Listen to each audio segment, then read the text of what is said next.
Shao Kahn was dead. The god of war had prevailed. The spell that had summoned him began to reverse itself. As he slowly faded from this place and time, Kratos was approached by Raiden and Fujin. Though he did not count them among his enemies, Kratos had never been beloved by these gods. He prepared for combat. To his surprise, they bowed to him, a show of respect he had not seen from an immortal in many an age. Raiden explained that though his motives were not pure, Kratos had saved Earthrealm. He was owed a debt of gratitude. As he returned to his own world, Kratos nodded silently. Their change of heart would perhaps prove useful one day. A debt of gratitude is often dearly paid. Freddy Krueger's bladed hands tore through Shao Kahn. The demonically enhanced weapons had been more than a match for the Emperor's dark magic. Though Freddy had saved Earthrealm, Nightwolf recognized him as an evil spirit, and in a shamanistic ritual, sent him back to the Dream Realm. But that decision proved ruinous. Freddy did not resist. He welcomed a return to immortality. From the Dream Realm, he will again create a nightmare in Earthrealm.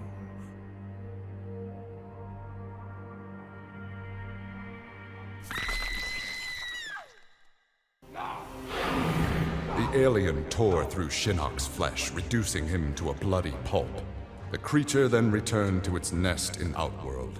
It continued to venture forth looking for suitable hosts for use in establishing a new hive. The alien found more than a few intriguing species and dragged them back to its lair. Once a queen had been spawned, the alien's new hive multiplied quickly and spread unchecked throughout the realm. Emperor Khan attempted to save Outworld in a desperate final attack on the alien's main nesting ground. The attack failed. Outworld belonged to the aliens. This world called Earth produced many worthy opponents, which made for excellent sport. Some possessed a power previously unknown to the Predator's race, sorcery. The Predator sought to harness this new power for use in his conquests. He analyzed a trophy from a recent battle and eventually discovered its secrets. With the power of sorcery, the Predator was unstoppable and decimated whole worlds single-handedly. He had become the apex predator.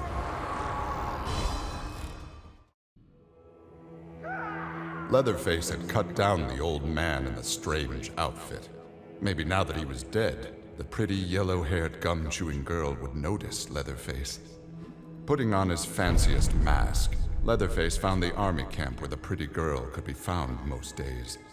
He had to cut through a few guards and more than a few of her friends to get to her, but it was worth it. He pulled out the old man's face, which he'd saved for the girl as a present.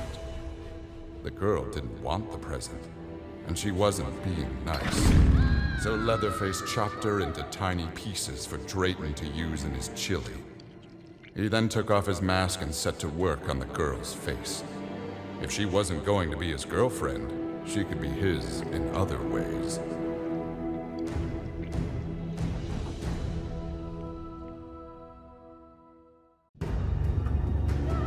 Like Scorpion, Jason Voorhees was a revenant. A vengeful spirit returned to life. Hundreds had fallen victim to his bloodlust. Liu Kang, now ruler of the Netherrealm, took notice. An immortal killer like Jason would be useful in his plans for conquest. He drew Jason into the Netherrealm and offered him an endless bounty of slaughter, in return for his allegiance. Jason's simple reply was to destroy Liu Kang.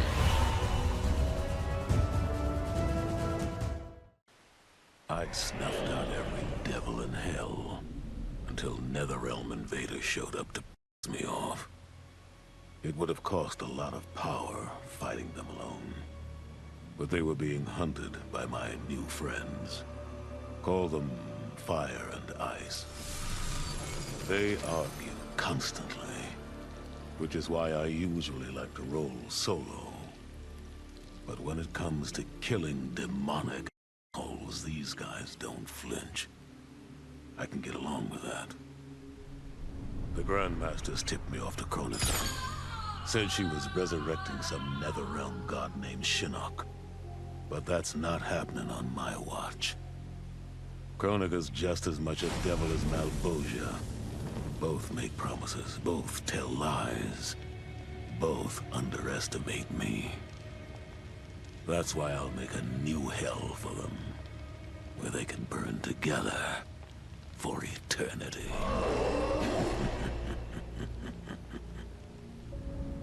The Netherrealm's locked down, but there's still 8 hells left to purge. It's time to bring up the reserves. I made choices in my life that sealed my fate. I'm beyond redemption. But even the damned are capable of doing some good. So all you devils out there, making false promises and spewing lies, we're coming. And you don't have a chance in hell. This was my dream vacation. I saw mayhem, mutilation. It was all a gas. For a while. But these nincompoops, they didn't really get me. Not even that pretty boy, Ninja Mime. Good night, sweet prince. I'd finished just about everyone worth finishing in Earthrealm and Outworld. Even lovable old Netherrealm. I was a lonely heart in search of new friends. But as luck would have it, I had just the gizmo to find them. And oh, the hourglass spoiled me. Havoc and I are going to be bosom buddies. And what's that? My new pal knows an entire realm devoted to law and order, and he exists solely to disrupt it. Well, I say, he and I need to get busy. Meet the League of Misunderstood Maniacs. We're giving Order Realm an enema. And when we're done, who knows where we'll crash next? Maybe we'll come to your house and slip live grenades under your pillow. Maybe we'll gut your favorite pet. Or maybe we'll just break your TV right now. It was an epic accident that brought the Terminator here, rather than to his own Earth's past. But it didn't take long for him to adapt. He figured that terminating Kronika and taking her hourglass gave him the best chance at achieving his mission objective. Destroying humanity so that the machines prevail. Turns out the hourglass wasn't the ultimate weapon. No matter how many times the Terminator rebooted history, the war between humans and the machines always ended the same, with their mutual destruction. He realized this war was a losing game. The only way to win was not to play. So the Terminator used the hourglass to build a future where machines and humans don't fight. They cooperate. The Terminator knew that to preserve this future, no one else could learn about the hourglass. The information stored in his machine mind was dangerous. It had to be eliminated. That's why the Terminator threw himself into the infinite depths of the Sea of Blood. No one would ever find him, or unlock the hourglass's secrets. If you could ask him about it, he'd tell you he made the only logical choice. But in my book, that machine's a hero. I didn't ask for this war, but once it started, I had to finish it. Hands down, Kronika was the toughest enemy I ever faced. All my tactics, my training meant nothing against a god like her. In the end, it was a battle of wills. It never occurred to me that for winning, I'd get her hourglass. At first, I hoped to right every wrong in history. But then I figured out doing it meant I'd have to decide the fates of billions. Picking who lives and who dies for eternity? It was going to kill my soul.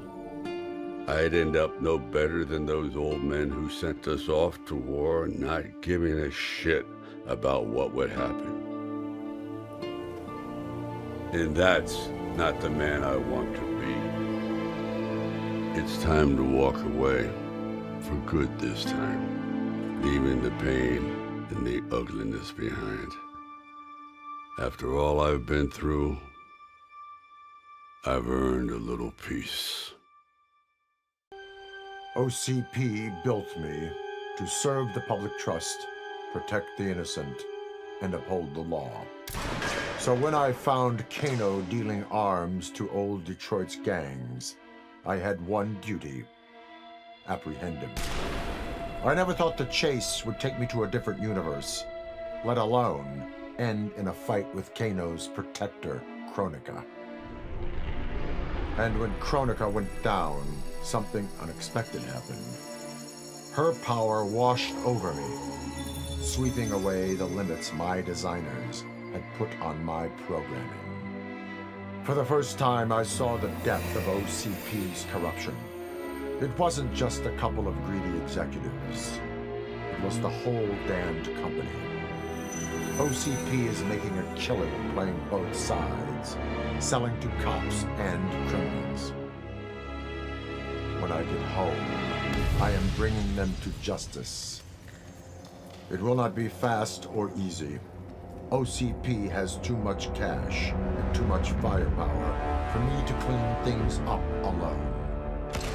It is a good thing this will be an interagency effort. Welcome to the future of law enforcement.